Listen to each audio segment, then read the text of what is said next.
just want y'all to see all the preparation I took applying for PT school last year. I already knew I was going to apply to like the same in-state Georgia schools, but I also was thinking, I'm still young. This is the perfect time for me to just get up and go and get out of the state if I wanted to.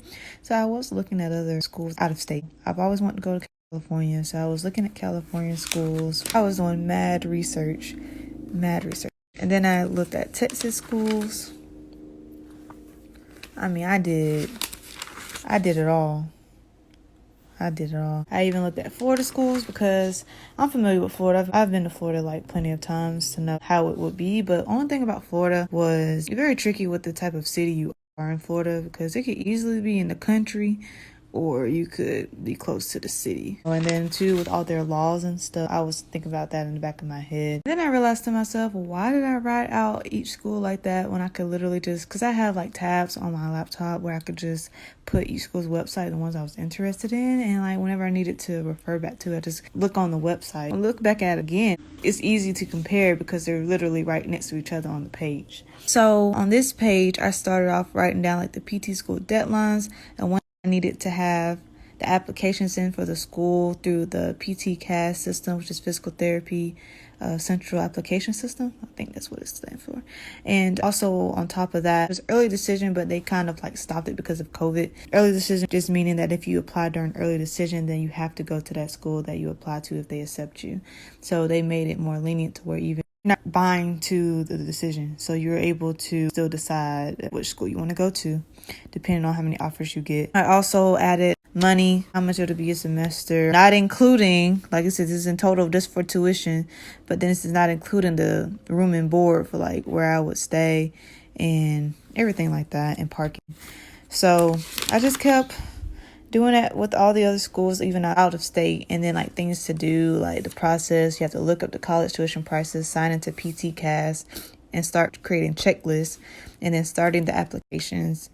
And then look into the school supplemental apps and fees, because each school may have a separate fee you have to pay directly to them and another application to their school. Luckily, I didn't have to sign up for the GRE because I could use my scores from 2018. They were still good enough even 2 years later, even though I did want to retake the GRE just to show that I'm willing to improve my scores and improve in general. And I'm not stagnant, But at the same time, it's like, hey, I have the scores that's eligible for me to be able to apply, so why stress myself? So I did try to register for a time to take the test, but literally I had the hardest time registering for the course. And so in the back of my mind, I was like, what is going on? And this was heavy when unemployment was happening and a lot of people weren't in the office, and I would have to use the people online to try to chat with them and just get my questions answered. And so I don't know, it was just, I was going through a rough time trying to register for this one little test date. And so it came to me and it was like, you know what? I think this is God telling me that I don't need to retake this GRE. It wouldn't take my payment information. That's basically what was going on. I even used one of my parents' payment information to try to pay for it, and they didn't take theirs either. So I was like, okay, so it has to be them. It can't just be my bank, my card. So I was like, you know what? Hey, I'm just going to use the ones that I have.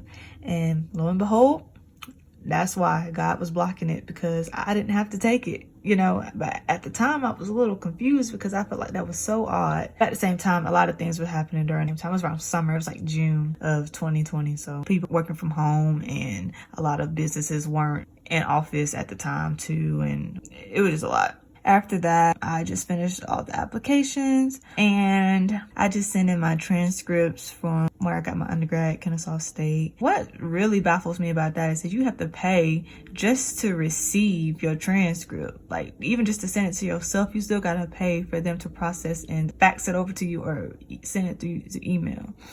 I really think that is crazy, but okay, it is what it is because you have to get things going. And then number 10, I put study for the jury. I didn't have to.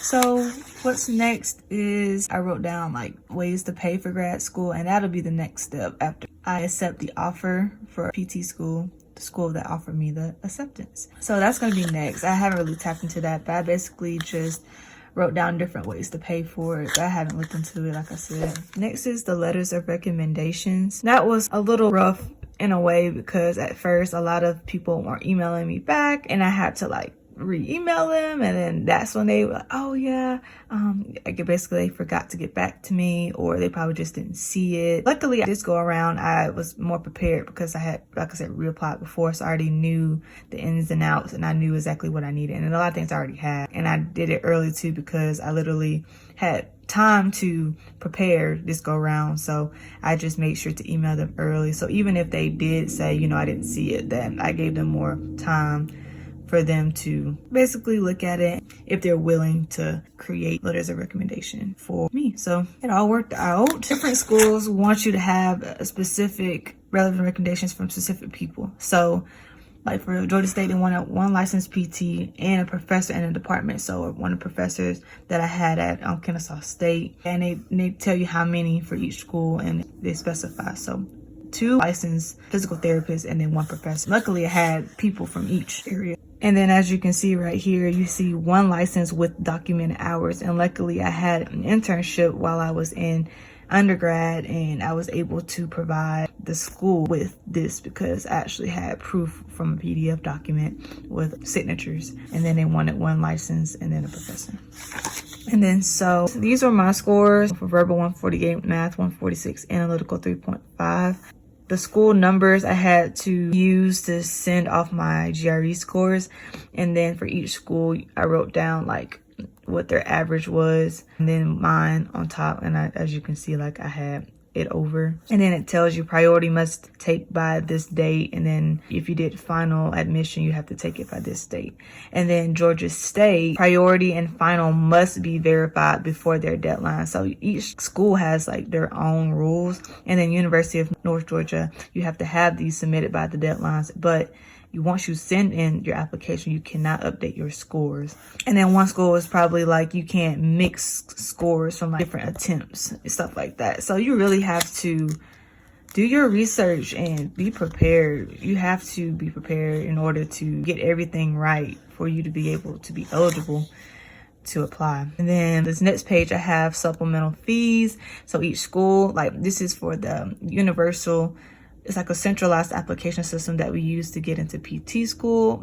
I mean, maybe the same for other avenues when you get your exercise degree program, depending on where else you want to go. Even in business, I don't really know, but this is how it works if you're trying to get into PT school. So you have the first app is $155, and each additional app after that is $60 you have to pay once you submit your application. And then GSU, Georgia State, in addition to the $155 that you pay through PT Cast, they have their own fee of $50, and then you have to send the official transcripts. And then they have their own grad app you have to complete, which isn't that bad. It's simple standard questions that you have to, answer, like even going through undergrad. So it's not that hard. Proof of residency, which is given if you want to get your in-state, if you're claiming to be in state. Georgia Southern, they don't have a fee, they don't have an additional app, but you have to take this test called the Casper test. And depending on when you're trying to apply, you have to have it done by a certain date. It's basically like a question. You have to basically acknowledge and sign off and accept. It says answer a question, but it's not really a question. It's just that you have to look over this document and then say that you looked at it and then sign. And then for UNG, University of North Georgia, they didn't have a fee, but they did have a supplemental app. And I have to look into it because this is the school that I'm going to, University of North Georgia. But you only have to worry about that once you get an offer, like an actual offer. So I'm gonna have to look into that once I accept it, because they're pretty sure gonna give me more information about what to do next anyway. I guess I can talk a little bit more about the Casper test, but I think I'll leave that in a separate video, maybe for PT. Hours, like I said, of course, they're going to be all different. So for GSU, Georgia State, PT hours are required and a licensed PT has to verify. And then you have to have 80 hours total, 40 by application deadline. So you don't necessarily have to have all the hours done by the time you apply. Just you have to have everything done, even prerequisites that you need to take. You get your degree, everything. You have to have that before you actually enter into the program that following summer. And you have to divide the 20 inpatient and 20 outpatient of that 40 that you have to have before the deadline when you apply. Georgia Southern, PT hours are not required but are highly recommended, and that was because of COVID. And then 75 total hours do not need to be verified. So you just have to make sure you cover all bases with every little thing, because they are so different. Like, I cannot stress this enough. You have to be organized. You have to be prepared. You have to take the time to look at all this stuff. You can't rush into it. Like I did the very first time I applied. It was because I literally had just finished my internship. My internship was the first time that I realized that PT was what I wanted to do, and it was the summer before my senior year. And that's when I needed to apply for PT school. So by the time I got out of undergrad, I would go into PT school right in the same summer. So I kind of rushed because I wasn't truly all the way prepared. So that's what I'm telling you now. Please be prepared. Please be prepared. I hadn't taken my GRE yet either. I took it twice within 3 weeks, but I studied for it for only like 2 weeks. Yeah, it was bad. But hey, it got me into PT school. But during that time frame, I was trying to do everything within a short amount of time, and you do not want to do that. And so PT hours are required and have to be verified in 100 hours total. I never applied to this school. I have things for this, and I was going to, but I'm not even going to get into that. I'm not.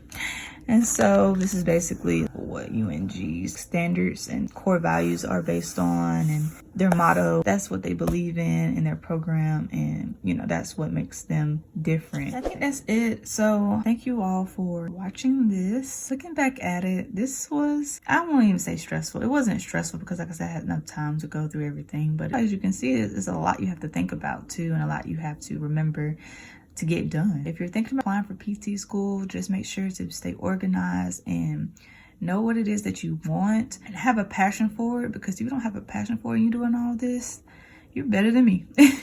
So yeah, thank you for listening to this video. Please like, comment, and subscribe. I love you guys. Peace.